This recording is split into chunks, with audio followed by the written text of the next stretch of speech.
a survey by EM, 66% of all students have experienced sexual harassment, and a lot still suffer from it. It often feels like a taboo talking about it, which does not make coping any easier, so noticed my colleagues Feba and Tim. After our chat, we will see more on students' experiences on this matter.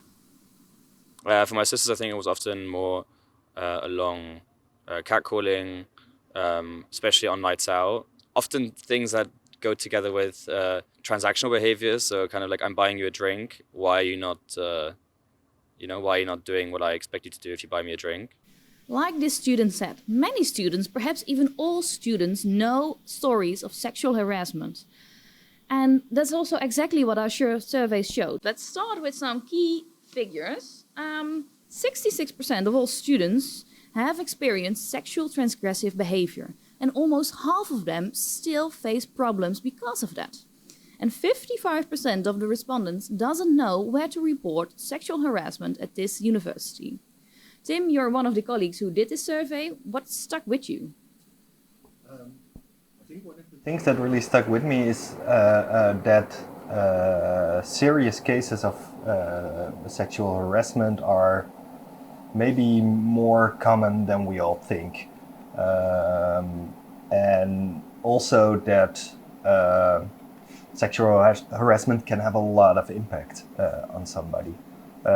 Also even tiny things. Something I never fully realized is that how like a tiny thing, like maybe a joke or seemingly innocent remark or unintentional touch or something like that can have so many impact on somebody.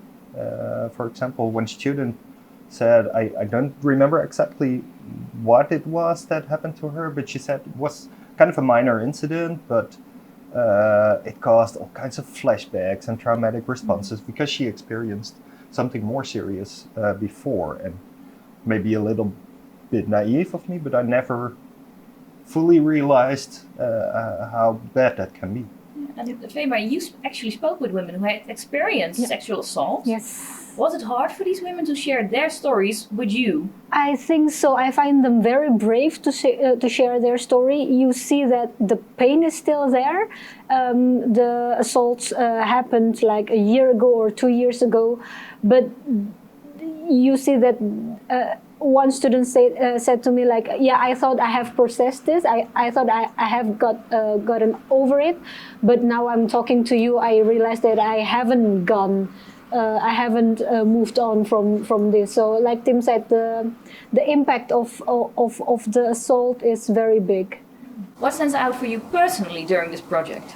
Well, I'll talk to a lot of students because I went to the campus and I talked to random students what they know about sexual transgressive behaviors and if they had experience in this matter. And almost all of them wanted to share their stories with me. Like they don't want to be involved in the project, but they do have experience in this and they want to share it with me. I find it very incredible that people are. So you see that it's everybody is thinking about it. Almost everybody has experience about it. But what I also see is that they don't downplay their experience. So they say things like, "Yeah, he did kiss me without consent, but yeah, it's just little things. I didn't get raped, so I don't know if it counts. So I don't know how to say this. Maybe it is because." The experiences themselves don't have any big impact, like it's not traumatic, but on the other hand, it lets you know how low our standard is. I mean, if everybody think that it's normal thing, then yeah, what I hear from the both of you is that people push away certain experiences and also underestimate how big, small things can be. And I actually quite recognize the latter. Last year I went on a date with a guy and we did not fight at all. Not at all. He said that I was getting myself worked up, but I was really ease and calm, and I just told him, no, you just can't handle it that I have an answer to everything you say. And we had a picnic, we left, and we were in the corner of a park where it was quite, well, peaceful. There was no one there. And we walked away, and suddenly he puts his bags down, and he walks to me like this with his hands raised, like he wanted to kiss me. But there was no vibe, so I just said, no. But he kept walking, and every no I said, he took another step. So he crossed that boundary every time, and he only stopped when I screamed no with my hand stretched against his chest, and actually screamed. And I remember being shaken and being afterwards at a friend's place and in tears. But also, if I didn't have sent every of my friends directly a WhatsApp, and my sisters as well, with telling what happened, and they because they all really responded shocked. Everyone said, "I'm so sorry. I'm so sorry. This is really scary that someone crossed this border on you." Yeah. And it took those reactions for me actually to stop downplaying it. Like, of course. It didn't really have, why am I this upset? Am I not acting up? It really, without those responses. Yeah, because it also takes courage to say this is not okay. And I see every time I see self-doubt by the survivor. So like, they are not okay. Is this happening to me? This is happening to me. But is it my fault? Do I invite him to do this to me? I see it really moves you, Feba. Yeah, I see almost the tears in your eyes. Yeah, true, because it was also, it's not like a normal stories you hear from people. So in one of the interviews, I myself almost cried because, oh my God, for me, to listen to this story, it moved me very much. I cannot imagine how it.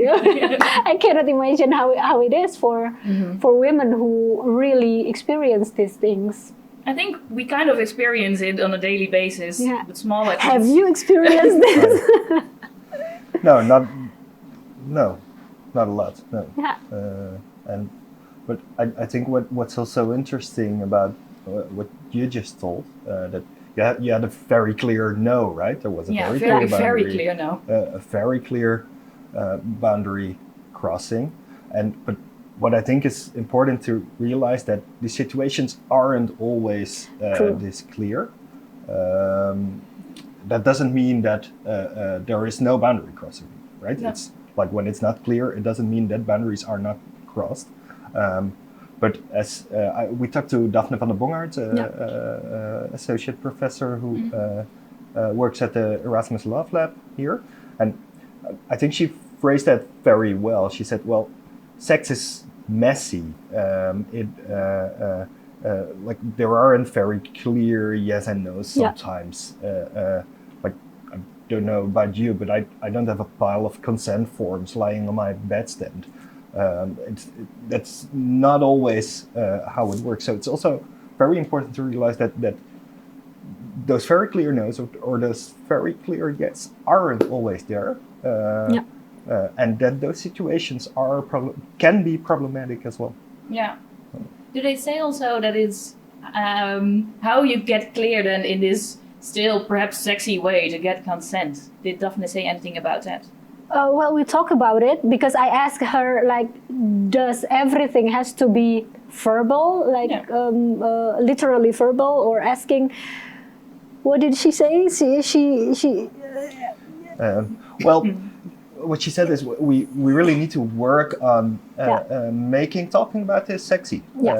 I'm not sure what we're doing here is very sexy, but I think it's good to talk about it.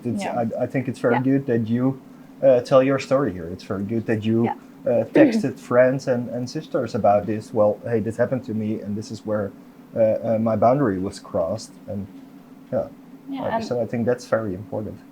Feba, do you have perhaps any last thing to add after doing this project and also after talking to all these people? Well, talk about it, just like Tim said and Daphne said. Talk about it, make it clearer for everybody. But I also think, on the other hand, that the university should play a prominent role in this case, because it happens to students, and even though it happens outside the campus, maybe in the city or... Not always, it happens on campus as well. Yeah, it happens on campus, but sometimes it happens outside the campus. But I find it's still the responsibility of the university, because they are responsible to provide a safe space for the students. And if 2 students are involved in transgressive behavior, they can do something about it. Because we also talk to students who every day, who still see the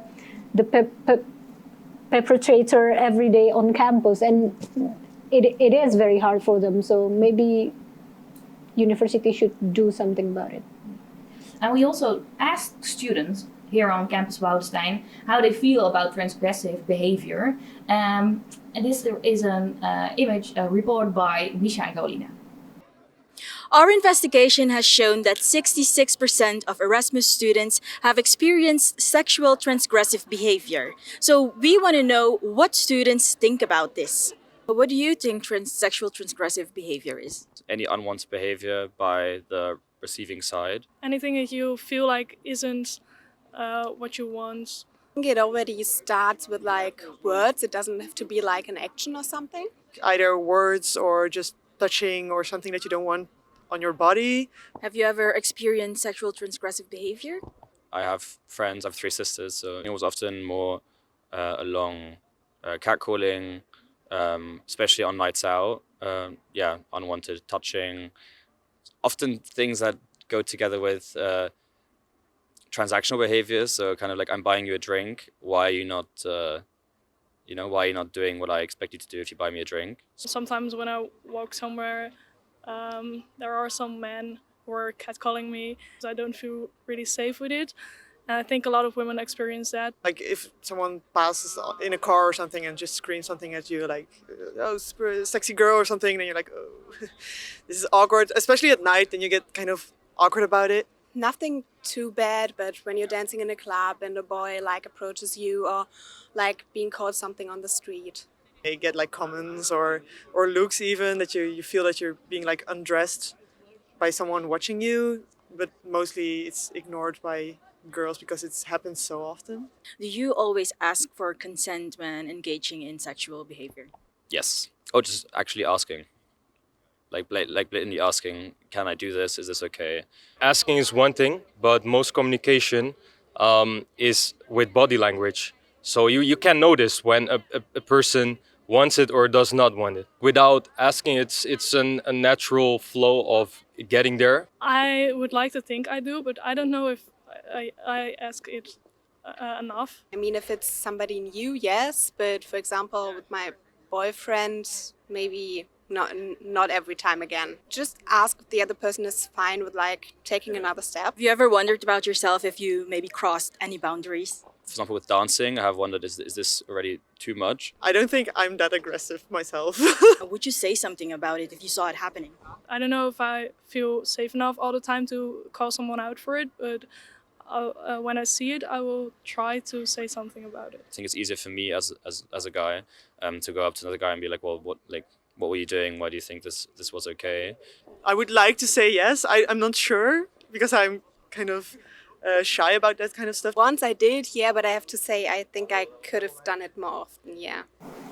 This was EMTV for this week. We will be back in 2 weeks.